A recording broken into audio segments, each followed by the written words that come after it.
Hi everybody. Welcome to chapter 3, and as always, just keep in mind this is more of a refresher, just highlighting parts of chapter 3. I don't cover everything, so make sure you read the chapter slowly and carefully and take paper notes. And I would just recommend using these narrated PowerPoints as a bit of a refresher. As we look at nutrient needs in this chapter, we'll be looking at all the DRIs, the dietary reference intakes, the nutrition and calorie standards. And we have to keep in mind that there are a lot of factors that influence an individual's nutrient needs. So you can think some people might be highly active, maybe play on a soccer team or work in construction, a really physical job. Other people might have more sedentary lifestyles. That will affect things like our need for calories, our need for protein. Age also makes an impact, especially in the first 2 decades of life where we're adding a lot of mass. Our skeleton is growing, we're developing organs. Males and females also have some varying nutrient needs. For instance, iron needs for menstruating women are going to be different than iron needs postmenopausal women, right? And iron needs in general for women are going to be a little bit higher for men because of that factor. And of course, everything we're talking about in chapter 3 is for general healthy populations. So when you get into disease states, that's called medical nutrition therapy, and that's a little bit different. Medications can also impact our need for different nutrients. So we intake nutrients from food, and our body uses them on a daily basis, and we also are able to store nutrients. Some nutrients store for longer periods than other nutrients. For instance, fat soluble vitamins store for longer than water soluble vitamins.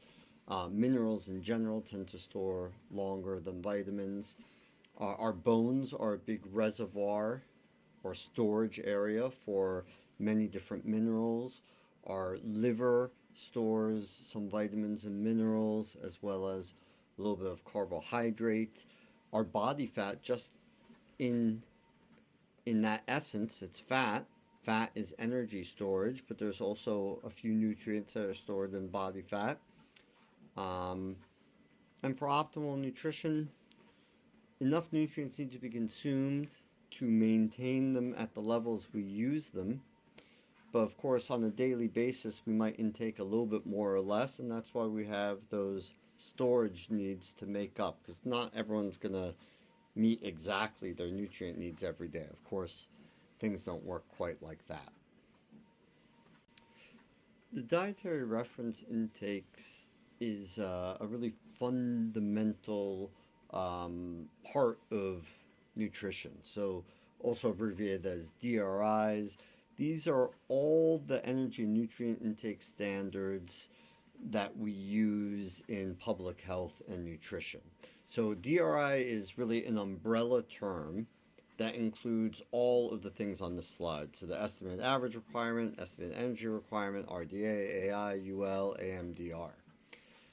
They're developed by the Food and Nutrition Board of the National Academy of Medicine, and they are periodically adjusted. So we're going to spend quite a bit of time looking at all these different DRIs. An estimated average requirement, EAR, is the amount of nutrient that meets the needs of 50% of healthy people who are in a particular life stage or gender group. So again, this is not someone with diabetes or someone with cancer.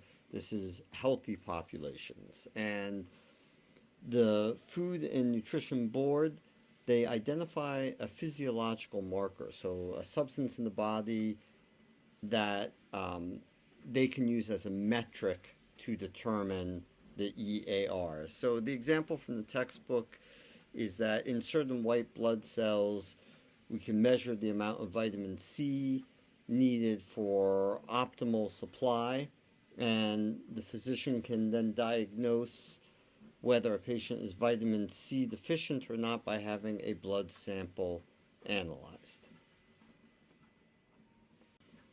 The estimated energy requirement is probably a concept you're familiar with, even though you might not know the specific term. But anytime you use any kind of calorie counter, for instance, in this class, we're going to use the program that comes with the textbook that's on the website, and you're at two different points in the semester, you're going to work on entering in your diet, and it's going to spit out everything actually in this chapter, all the DRIs. And amongst that, it's also going to look at what is your estimated energy requirement. So how many calories do you need a day? So if you're 5'2" and live a pretty sedentary lifestyle, and you're finished all your growth and development, so you're past your early 20s, maybe you need 1700 calories a day. If you're 5'11" and you're highly active, and maybe you're still growing, you're only 18 years old, your estimated energy requirement might be quite a bit higher. It might be almost double, 3,000 calories a day, something like that. So you'll get some practice with this particular concept throughout the semester. So for most nutrients, we have a RDA, recommended dietary allowance. It's based on that other acronym we looked at earlier, the EAR. So the EAR covers 50% of the population, and then the RDA, which is really the metric or the guideline that we use much more frequently, that covers 97 to 98% of the population. So almost the entire healthy population. It's based off the EAR, with the idea that if the EAR might say people need, 40 milligrams or 50 milligrams of vitamin C, the RDA is going to bump that up quite a bit to make sure it covers just about everybody. When there isn't enough scientific evidence to establish an RDA, scientists establish an adequate intake. So for quite a few of the nutrients that are needed in very, very small amounts, these are a little bit more difficult to study, and these are given adequate intakes instead of RDAs. But the concept is still the same, that we need to achieve an adequate intake of XYZ nutrient in order to maintain optimal health. As time goes on, the goal is to change from the AIs to RDAs as more and more evidence accumulates. I notice many times when I talk to patients and students about nutrients, there's a lot of concern if they're getting enough. Are they getting enough vitamin D? Are they getting enough calcium, iron, etc.? Protein, of course. But something to keep in mind in nutrition is that excesses can cause as much problems as deficiencies. And we'll talk about this in more detail when we talk about when we have the chapter on vitamins, when we have the chapter on minerals, which specific vitamins and minerals, what are the risks of both deficiency and excess. But for this reason, we have what's called a UL, tolerable upper level intake. That's the amount of a specific nutrient that is safe to consume up to that amount. So for instance, with vitamin C, at 2,000 milligrams, you reach the tolerable upper limit. And for something like vitamin C, it's a water-soluble vitamin. For instance, that toxicity is mild. It just causes diarrhea. But for some other nutrients, we'll get into later in the semester, the consequences can be very severe, even death. So, excesses just as potentially dangerous as deficiencies. And that chart shows kind of the basic layout of how that works, going from low intake with a high risk of deficiency to meeting your needs, and then up to hitting the upper limit where you would have a risk of toxicity. The AMDRs only apply to the three macronutrients. So for carbohydrate, fat, and protein, these are broad ranges of what is considered recommended for standard dietary intake. So if you think about how this might break down, if you have a 2,000 calorie a day diet, you're talking about roughly half is carbohydrates, somewhere around 1,000 to 1,200 calories in carbohydrates, a little bit more than half, but there's a big range, right? 20% range because different people thrive on different diets. Um, Fat, 20 to 35%. So that would be somewhere in the range of about 600 calories coming from fat. And then protein has a really wide range, 10 to 35%. And that's partially due to the fact that different people have different muscle mass and different activity levels, and also to the fact that the body's pretty flexible. We can thrive on a wide variety of diets. And keep in mind, this is, of course, for healthy individuals. So, someone, for instance, who has advanced heart disease, they may be advised by their dietitian in the clinical setting to eat a lower fat diet, down to maybe 10, 12% of their calories. Um, okay, so that's the AMDRs for you. The nutrient standards we've been studying for are super useful to provide a baseline. Um, they're references so that clinical dietitians can evaluate both populations. For instance, if you're, as I've been in a situation before, like planning the diet for hundreds of people, you want to make sure that that diet broadly meets these DRIs so that you're not going to end up causing deficiencies in people that you're responsible for. And likewise, when you're doing evaluations of patients, you can take a look at how their diet matches up to these various DRIs. And it's really important to keep in mind that this is over a period of time. So if you take anyone's given 1 day diet, they're going to have excesses, they're going to have deficiencies, and that's completely normal. The question is over a period of a week, over a period of months, are they more or less meeting these DRIs or not? There are a lot of different ways to develop a food guide, and different countries and different institutions take different approaches. And in the US, uh, we take the approach of broadly dividing up our diet into 5 food groups, which we see below. And that's a way for us to kind of translate the DRIs into what does this actually look on a plate, because you can't broadly tell the public you need 75 milligrams of vitamin C a day, right? So instead you say you need to have this amount of fruit every day. Well, we'll look into a little bit more what the food guide looks like in a minute here. So in every food category, there's an emphasis on eating a variety of food. So that means among the fruits, you don't want to always eat apples. You want to mix it up. Have some apples, but have some oranges, some citrus fruits, which are higher in vitamin C. Have some bananas, which have potassium. Mix it up some. Likewise with vegetables. You don't want to always just have romaine lettuce. Maybe you have some spinach, some broccoli, some carrots.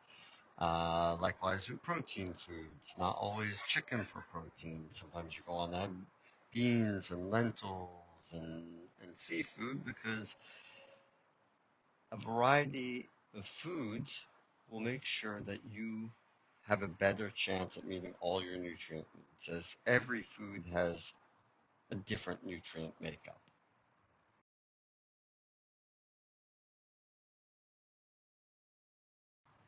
So there's some examples from the fruit category in terms of grains. In this country, we eat most of our grains uh, in the form of flour, foods made out of flour. So, for instance, we eat a lot of wheat. That's the basis of most breads and baked goods, also in a lot of our breakfast cereals. But a lot of other cultures eat their grains in more whole foods form. For instance, in parts of Latin America, eating corn, uh, corn on the cob, or very mildly processed corn, like corn tortillas, very, very common in Europe. Grains like barley and soup, um, also very common. So in our country, we tend to eat most of our grains in flour products, which are often refined, which we'll go into the details of later. But there are a couple examples of grains there. An important distinction is enrichment versus fortification. So, in the process of refining grains, we do strip a lot of important nutrients from the grains because refined grains only have the central part of the grain, which is called the endosperm. They don't have the bran, which is the outer coating, or the germ, which is the little kind of nucleus seed head of the grain. And those parts of the grains have a lot of important nutrients in it. So enrichment replaces some of the nutrients that were removed from the food during processing. For instance, a lot of refined grain products are quite low in iron without being enriched. So the government says, hey, you have to enrich these, bring up these products up to a level where it won't endanger the public.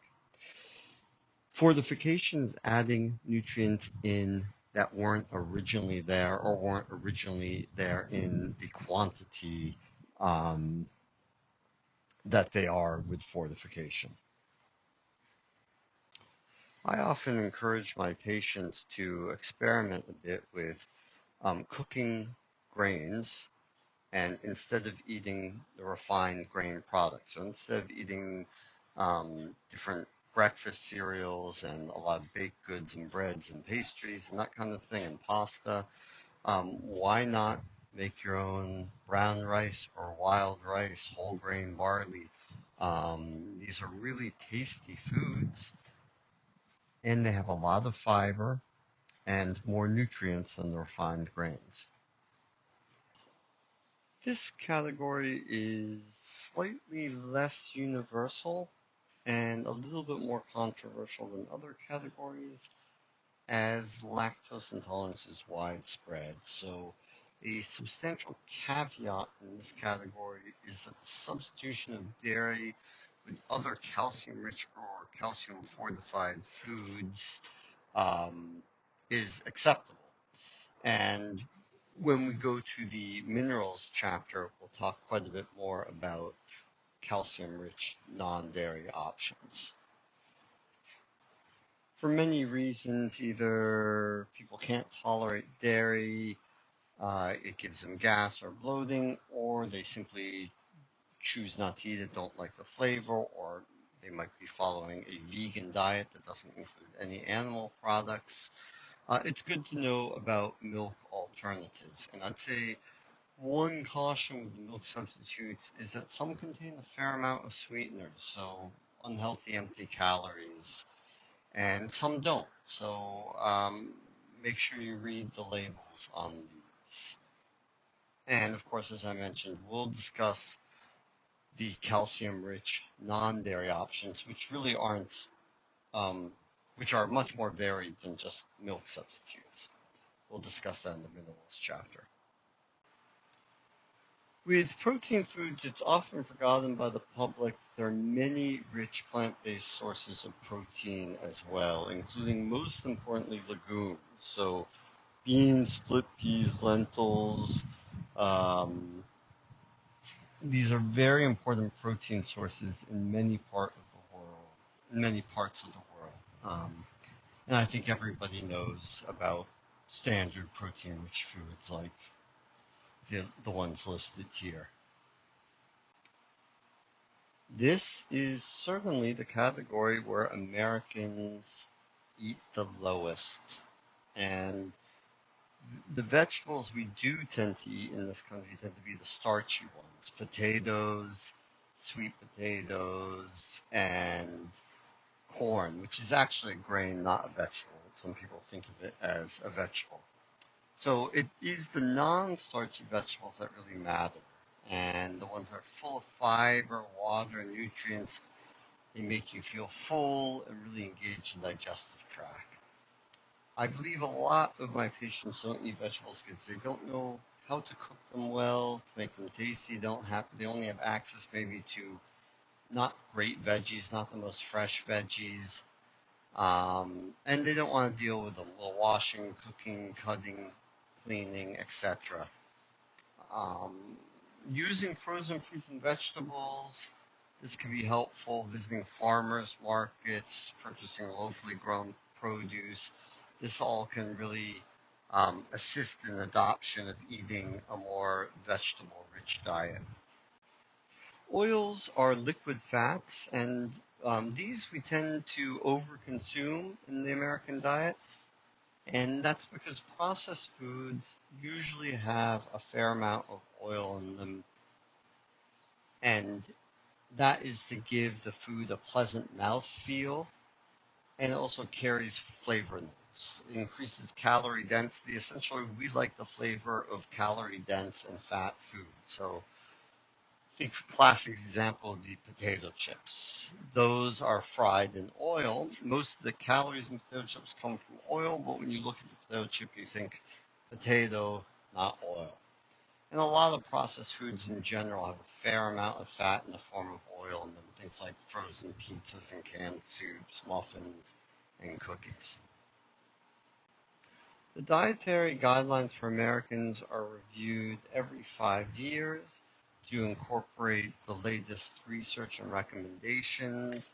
And some of the specific goals include eating a balanced diet from all of the 5 food groups, limiting saturated fats, trans fats, and added sugars and sodium, and encouraging the adoption, for instance, of more whole grains or whole grain products.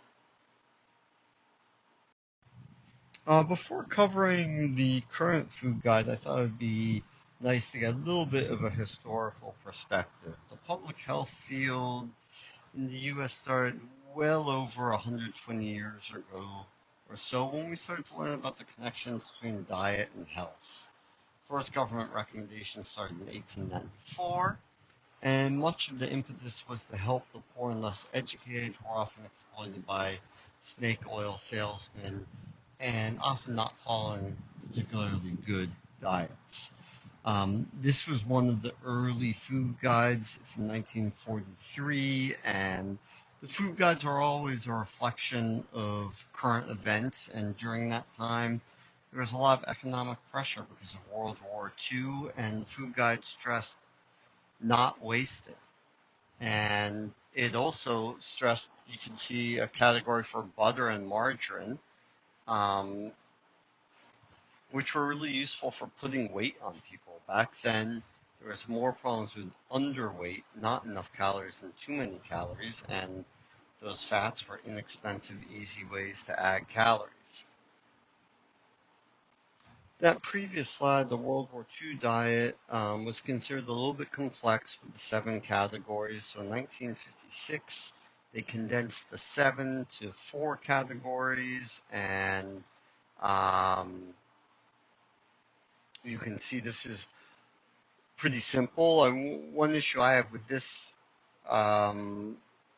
particular food guide is I don't think fruits and vegetables should be put together. They're quite different, and they have different qualities. And as well, meat and dairy being half the groups, this isn't particularly useful for vegans or vegetarians. And it also ignores the fact, for instance, in the meat group, that you have a lot of um, non-animal protein sources that work well as well. So, in 1979, another daily food guide was released, and this was shortly after the first dietary goals for the United States were released, what we talked about a few slides ago, which have been released every 5 years since 1980. And you can see here there's a fifth group that was added because there was concern in the 70s. There was a rise of chronic disease and excess weight. And there was a fifth group that highlighted saying, hey, we have to consume fats and sweets and alcohol in more moderation. The food guide pyramid came out in 1992, and pretty good visual tool. One of the issues that dietitians had with it is that the bottom of the pyramid can get into a lot of processed foods because there's no distinction there between whole grains like barley and oats and brown rice versus breads, pastry, white rice, that kind of thing. In 2011, we got to My Plate, which is what we still use today. I think that was a big improvement, partially because we eat off plates. So it's just a really good, simple way to communicate, hey, this is what a balanced meal looks like. And the only thing here, I would say, as a dietitian, that that difference between vegetables being starchy and non-starchy is pretty important. But otherwise, I think this was a big step off in a way to communicate basic nutrition information. Of course, this is a big issue in the US, and we eat a lot of empty calories. So our dietary guidelines include quite a bit of advice on how to limit these and what specific numbers, what metrics we should be below at in terms of consumption. So a lot of extra fat, added sugars, alcohol in the American diet. You can see some of our most popular foods here. And we'll talk throughout the semester, why it would be wise to avoid or minimize consumption of these kinds of foods. So this is how the My Plate recommendations would look for your average healthy 20-year-old adult. You can see the calorie recommendations there, and then you have approximate portion sizes for a day's worth of intake. So 1 cup, by the way, is about the size of an adult's fist. So that would be, for most fruits, something like 2 to 4 servings of fruit a day. It could be 1 apple, 1 orange, 1 slice of watermelon, something like that would add up to about a day's intake. Vegetables, yeah, again, think about that fist, a couple fists worth of vegetables. And then, we can think of protein foods, somewhere between 5, 6, 7 ounces or so. We tend to eat more protein than that in the US, but for instance, a steak the size of about a deck of cards would be 3 ounces. So generally we eat more than that, but there's kind of a quick, broad view of what those recommendations mean in terms of a daily diet. And this next slide helps you kind of understand the previous slide a bit more. And this is also a really good slide to come back to when you do your diet analysis assignments. So to make sure that you are estimating appropriately what your diet looks like before you enter into the diet analysis software so you can get accurate results and useful results so you know how you're matching up towards the recommendations. How do we stack up as a country for some of these food categories? I won't cover all of these, but you can see the various specific categories. And for instance, vegetables, you can see there are, here there's a breakdown into much more than just one kind of vegetable, right? Several different kinds of vegetables. You can see most Americans are eating well below the recommendations. And the other big category where we're well below recommendations is fruit.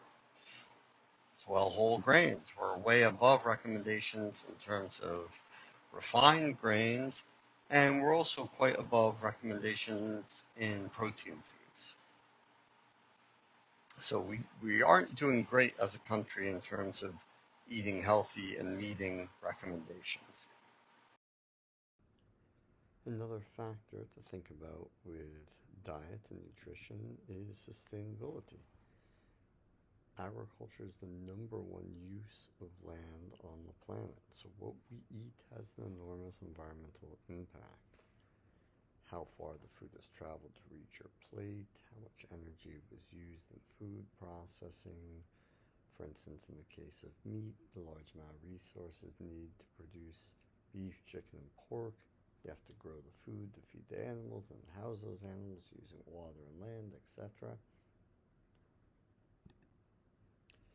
Given these realities, recommendations for minimizing your diet's impact on the environment include the following.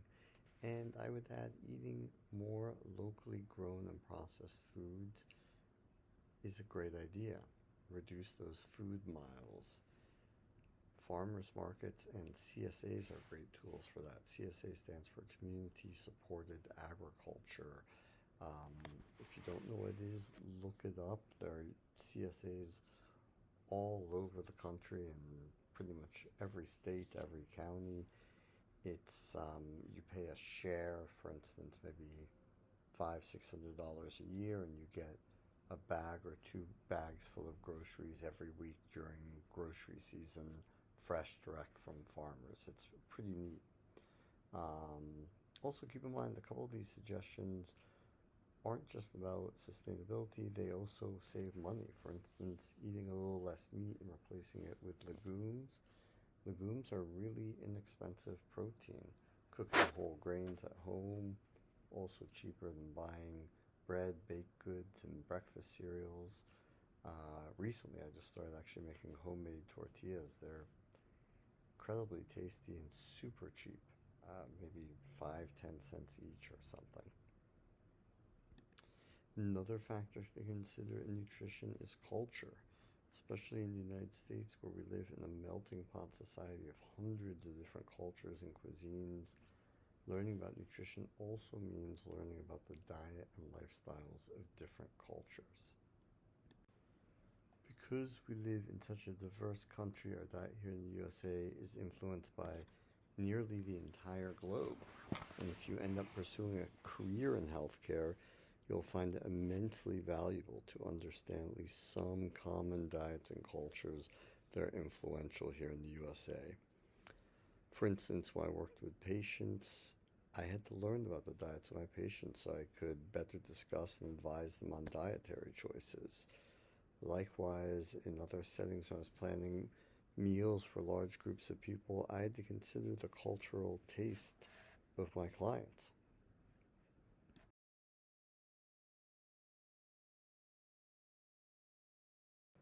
We are going to round out the chapter by covering a few fundamentals of labeling regulations. We as consumers have a right to know what is in our food and where it was made. And you can look at this example here of an ingredient list. It's always list of ingredients in descending order by weight. Food labels include daily values. This is a way to quickly sum up a few of the comparative merits and lack thereof of a food and see how far a particular food gets you to some important goals, which you can see those goals below. Here is the relatively new nutrition facts label. Been around for a couple years now, and this includes those daily values, so you can see the actual amounts of vitamin D, calcium, iron, and potassium are listed. Those are listed because those are common deficiencies in the U.S. diet. Vitamin A and C are voluntary to list, and the calories are bolded. The serving sizes have been updated to be more realistic, and you can get kind of a general idea of how far food gets you along to those nutrition goals. So, for instance, 280 milligrams of calcium, that's a pretty good source of calcium. 20% of your daily needs for calcium are met with one serving from whatever this product is. And this, of course, is based on a 2,000 calorie diet, which is kind of a ballpark average. You're probably getting the picture from the last couple of slides that food labels are regulated fairly strictly, including the kind of claims that can be put on food labels. There are a couple specific kind of claims: health claims, structure function claims, and nutrient content claims are allowed on labels. But you can't just say anything on a label. You can't put can help reduce cholesterol if there's very low fiber on it, for instance. You can't put fat-free if there's a lot of fat in it. These are regulated so that consumers can trust what's on the label. Federal regulations on food also extend to dietary supplements. So similarly to foods, dietary supplements have to list ingredients, they have to list the manufacturer's address, the suggested dosage, and serving size amount per serving. This is in order to protect consumers, that they're actually getting what they're paying for. According to the Food and Drug Administration, dietary supplements are not intended to treat, diagnose, cure, or alleviate effects of diseases, and they cannot be marketed as doing so. Some dietary supplements can improve health or reduce risk of diseases or certain conditions, and where that is true, structure function claims are permitted. But if the FDA has not reviewed a claim, the label must include the FDA's disclaimer. Okay, we're going to end the chapter on, I guess, a positive note, I would say, on organic food. So organic food is not just a marketing term, it is a federally regulated term. So you cannot write organic food on the food if it is not actually organic. And the federal government does actually do inspections of farms to make sure that they are following the rules for organic, which include what you're seeing here below.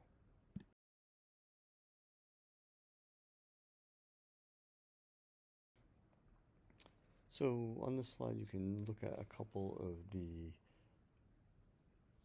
pluses and minuses of organic foods. I would say overall, my personal experience has been organic foods tend to taste a little bit better. Organic fruits and vegetables, for whatever reason, maybe it's something about the various non-chemical means of enriching the soil that seem to yield tastier crops. I think that's a big bonus, as well as likely they're a little bit safer both for the farmers and the consumers. Okay, folks, thanks a lot for following along Make sure you do the reading as always. The video is just, or the narrated PowerPoint is just meant as a way to kind of refresh the material, not as a replacement for the reading.